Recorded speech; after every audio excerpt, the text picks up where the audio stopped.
All right, welcome to another episode of The Headlinesman. I'm James Moody, your host. Let's start out by going over where we were this week. We start out with a game on Thursday that was Weber at Syracuse. Really fun to go up to Syracuse. Never been to that school before for a game, so that was great. Got that experience. We're going to give you a breakdown of that game. On Friday, we were then at Skyridge for Provo at Skyridge. Very exciting football game. A lot of points were scored. We're going to give you a rundown of that in a second video that will be released shortly after this one. With that being said, let's talk about where we're going this week. So I've got Woods Cross at Bountiful on Thursday. And then on Friday, I'm planning to be at Lehigh for West at Lehigh. That may change, but that's where we're at tentatively for now. And I will definitely post on Facebook and Twitter if I change my mind and go somewhere else, just because I want to see some of the great games we have Friday night. So, on to Thursday night's game and Weber at Syracuse.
My general thoughts here, Weber was a much more talented team.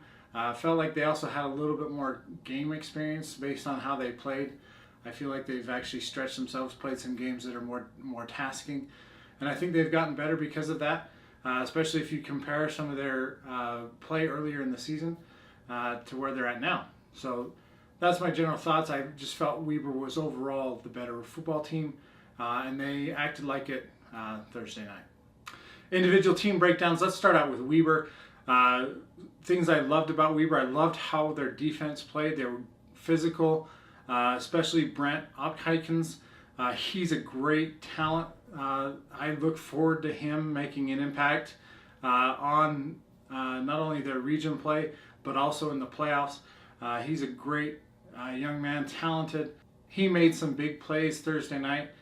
Another kid I want to talk about for Weber is wide receiver Sione Moa. He's getting some Division I looks from a recruiting standpoint. He really made some big plays for them the other night. really showed how talented he is and why he is regarded as one of the better wide receivers in the state of Utah. Offensively, that's really what they are all about. They made some big plays, really just moved the ball efficiently all night against Syracuse. Syracuse's defense looked outmanned at times, but I feel like most of that was due to how Weber was playing. They were really trying to attack the middle of their defense. They ran the ball well all night. Were able to make some big plays in the pass game. Really had a great night overall offensively. Defensively, like I said, Weber, extremely tough-nosed team. Really came prepared to play. They really took it to Syracuse. Very physical. I was impressed with both sides of the ball from Weber Thursday night. Let's talk about Syracuse a little bit. Syracuse is one of those teams where I feel like they're a younger team growing into who they are.